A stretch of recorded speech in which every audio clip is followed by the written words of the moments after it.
Hi, I'm Dr. Isaac Alexis from the Slim Samurai Group 84, helping you to slash through sickness and offering you a slice of health and wellness. We were discussing the opioid epidemic. There's COVID-19 going on, also the opioid pandemic as well, with some 140 people passing away each day from drug overdoses. Today's topics are the opioid epidemic, no pulse, what do I do now? Opioid epidemic, no pulse, doc, what do I do now? Now, from 2019 through 2020, some 70,000 plus people died from opioid overdoses. Now, a lot of my patients, for instance, tell me, as one patient did, that she saw her friend slumped over a garbage bin. And on top of that, there were 2 needles sticking out of her friend's body. Now you may be asking, 2 needles? Yes, there was a needle in each arm.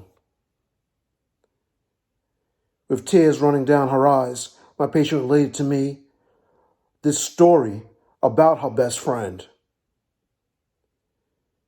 She had been walking down the blocks. It was approximately 1 o'clock in the morning, some 2 months ago.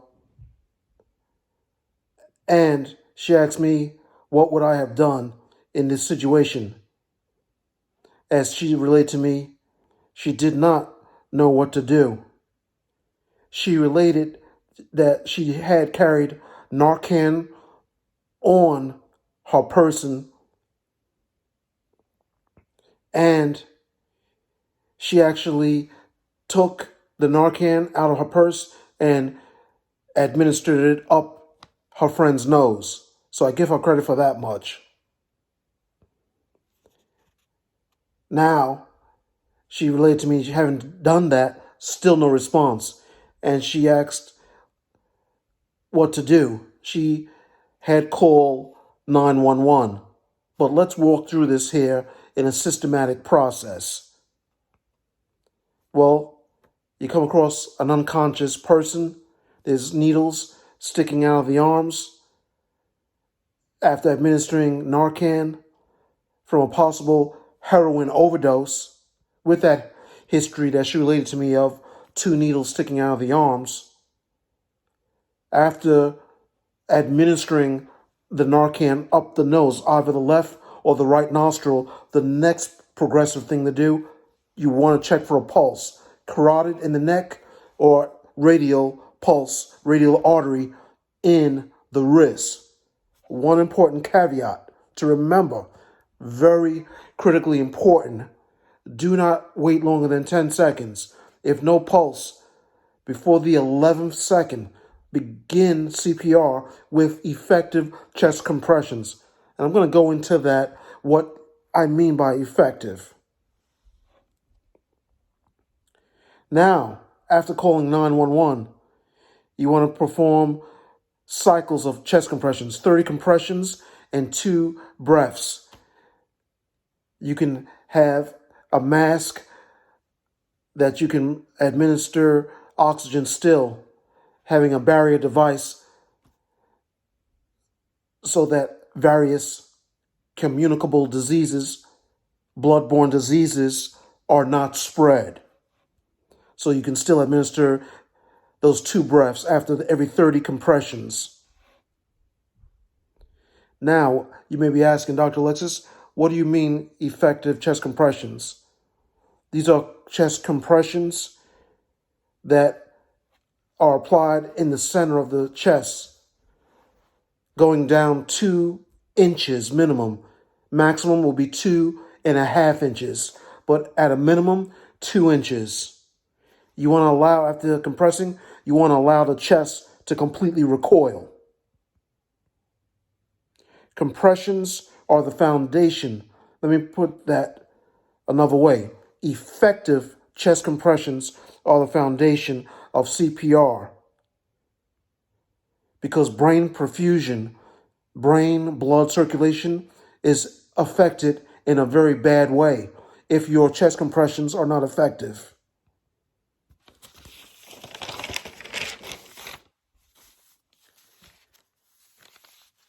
Now, this compressing 2 inches to 2.5 inches in the middle of the sternum here, also known as the breastbone,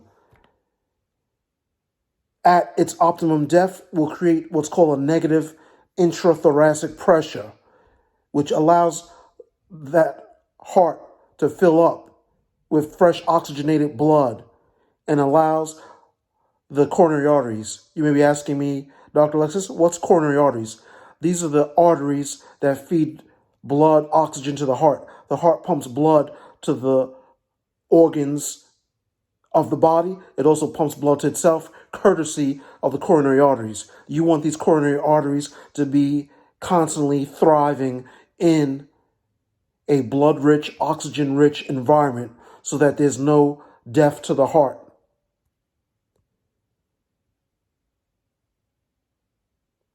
Without that, there is no human survival. Now, the base of your palm should be in the center of the chest bone, as I mentioned, in order to perform effective chest compressions. Now, very important thing to remember, brain cells start to die in as little as 3 to 4 minutes, possibly irreversibly, without oxygen, which is carried by the hemoglobin in the red blood cells. But without the red blood cells getting there, courtesy of high-quality chest compressions in CPR, cardiopulmonary resuscitation, the brain does not stand a chance of getting its required oxygen, blood, and glucose in order for functional survival to take place. Now, an AED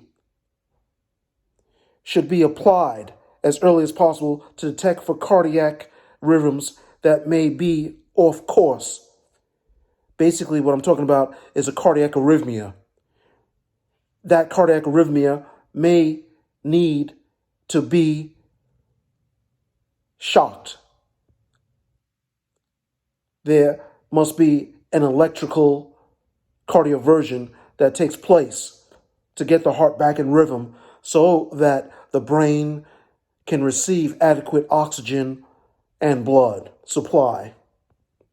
Now, let's look at the clinical evidence of effective chest compressions. One prospective study reported improved survival amongst out-of-hospital cardiac arrest patients, meaning people that had been found on the streets, in patients that were treated with minimally interrupted cardiac compressions. This study was performed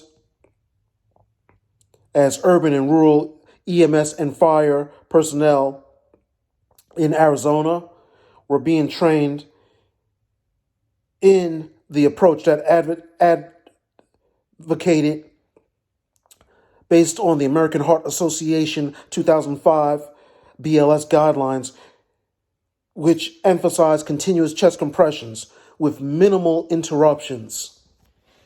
Well, what happened? Survival among patients were higher at 5.4% in those that had received continuous chest compressions as compared to those that had chest compressions that were all over the place, interrupted, done haphazardly, while those patients only had a 1.8% as compared to the group at 5.4% that had uninterrupted chest compressions. So it does make a huge difference.